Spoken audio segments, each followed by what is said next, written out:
En la actualidad, los ciudadanos rusos ven las líneas del frente oriental de Ucrania como una zona desolada. Más enfrentamientos ocurrieron en Marinka, Andrivka, Opitne y Klishivka. La actividad militar en las líneas del frente en Lima, Novosibirsk, ha sido objeto de gran atención en los últimos días. Como se puede observar, la zona de Luhansk fue menos activa que Donetsk. Sin embargo, las incursiones rusas en ciudades cercanas, como Kromove e Ivanivske, disminuyeron significativamente. Las Fuerzas Armadas de Ucrania comenzaron una importante campaña ofensiva en Bakhmut. No obstante, a medida que el bombardeo ruso sobre Bakhmut disminuía, esta operación se intensificó en la línea sur de la ciudad, aprovechando la decisión de los rusos de adoptar una postura defensiva. En Bakhmut, las fuerzas especiales ucranianas se establecieron en el flanco sur de la ciudad. El regimiento Azov de Ucrania y las 5 brigadas de asalto continuaron atacando Klishivka, al norte de la aldea. Los petroleros del regimiento Azov transmitieron un video de su asalto a las defensas rusas.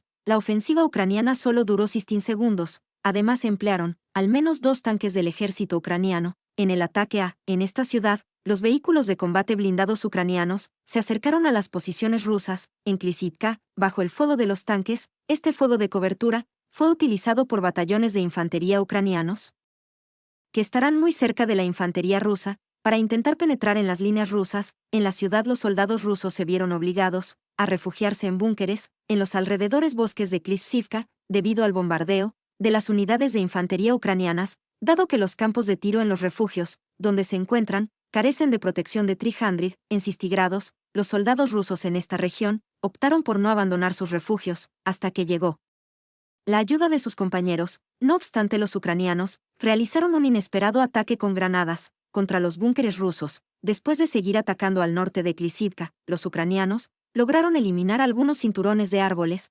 adicionales. Los informes más recientes indican que la trinchera principal de la colina y las 2 arboledas que la rodean estaban bajo el control ruso. Las Fuerzas Armadas rusas se vieron obligadas a retirarse de esta región. Sin embargo, esa no fue más que la mitad de la mala noticia para los ciudadanos rusos. Hace unos días, una fuente cercana a Wagner informó que los ucranianos habían cruzado el río en Klishivka y estaban preparando la segunda línea ofensiva. Según algunas fuentes de inteligencia, las fuerzas ucranianas cruzaron este puente fluvial después de que los rusos abandonaron las líneas del frente de Klishivka y ampliaron la zona ofensiva en la ciudad. El ejército ucraniano proporcionó información sobre la fecha en que sus soldados comenzaron a controlar los canales subterráneos y la duración de su travesía por el puente de enlace del río Klishivka. Los soldados ucranianos de la ATI, brigada de asalto, también emplearon vehículos aéreos no tripulados para atacar las reservas de armas rusas. Durante estos ataques, además, posiciones rusas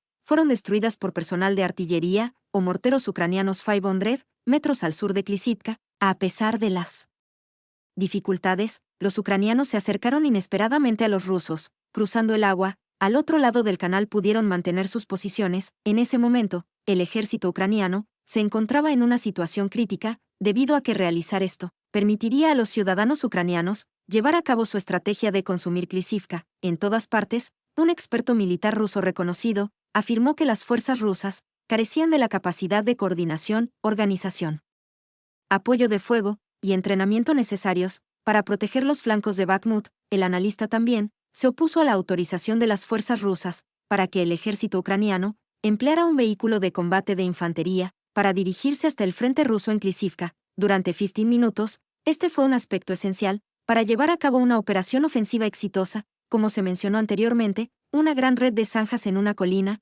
flanqueada por 2 pequeños bosques, sirvió como una defensa muy efectiva en Klishivka. En la actualidad, estas áreas están bajo el gobierno de los ciudadanos ucranianos. Al otro lado de esta región, los operadores de drones ucranianos de la 5 brigada de asalto se concentraron en las posiciones rusas en el bosque. La destrucción de un emplazamiento de mortero ruso y una instalación de almacenamiento de municiones se grabó en el video. Parece que los soldados ucranianos esperaban que otra fuerza, desde el norte y el sur, atacara Klishivka, al borde de las principales defensas rusas. Es muy probable que los rusos renuncien a sus posiciones. De esta manera, debido al temor a quedar atraídos, es improbable que los soldados ucranianos abandonen su posición de superioridad en este ámbito. En consecuencia, los ataques continúan con toda su fuerza, considerando que dañar las defensas rusas en este lugar es bastante importante. Mientras los soldados ucranianos avanzaban tácticamente, los operadores de artillería y drones ucranianos hicieron de la logística rusa una pesadilla. Un video fue producido por la 20 a Brigada Mecanizada de Ucrania, que muestra cómo encontraron a los refuerzos rusos, cerca de Avdiivka, durante 24 horas, pilotos de vehículos aéreos no tripulados y tropas de artillería ucranianas vigilaron la carretera en este lugar. Después, los soldados ucranianos destruyeron 10 vehículos rusos, uno de los cuales era un tanque del ejército ruso. Los automóviles transportaban soldados y suministros a los soldados rusos, que estaban estacionados en el frente en Ucrania. Según informes militares ucranianos anteriores, las fuerzas rusas trasladaron unidades aerotransportadas y fusiles motorizados desde el área de Lugansk hacia Bakhmut. Se informó que muchos de estos soldados fueron movilizados. El ejército ruso se volvió aprensivo ante los avances del ejército ucraniano. Uno de los ejemplos más evidentes de esta situación fueron los esfuerzos de las tropas rusas por fortalecer el ejército. Desde la zona de Lugansk, el principal impulsor de los esfuerzos logísticos del ejército de Putin fue la falta de misiles rusos. En un uso improvisado de sus recursos militares, Rusia disparó numerosos misiles contra ubicaciones en Ucrania. Sin embargo, los ciudadanos ucranianos sacaron provecho de esta situación. Desde el inicio de la batalla, el ejército ucraniano ha estado utilizando este impresionante plan de acción. El plan de guerra del ejército ucraniano se basa en una operación ofensiva agresiva. Después de esta acción violenta, los ciudadanos de Ucrania permanecen en silencio durante un periodo de tiempo. Mientras tanto, las operaciones de ataque de represalia a menudo se quedan cortas, porque los soldados rusos, que no pueden tolerar esta situación, actúan al azar independientemente de las circunstancias. Como resultado, los suministros militares del ejército ruso están escasos naturalmente. Esto también conlleva a la disminución de la cantidad de munición disponible para el ejército ucraniano. No obstante, el ejército ucraniano puede compensar estas deficiencias en su inventario mediante el uso de Patriots, aviones de combate F-16 y M de fabricación estadounidense aportados por Polonia, así como una gran cantidad de municiones y balas. ¿Qué sorpresas nos esperan actualmente en el campo de batalla? En un futuro cercano, las áreas del sur del país experimentarán los efectos de las victorias ucranianas en las fronteras del este. Naturalmente, como todos anticipan, los ataques del ejército ucraniano en las líneas del frente del sur se centrarán en Crimea. Como usted sabe, el Departamento de Defensa de los Estados Unidos declaró que los sistemas de armas y misiles que se entregaron al ejército ucraniano ahora podrían ser utilizados en ataques contra Crimea.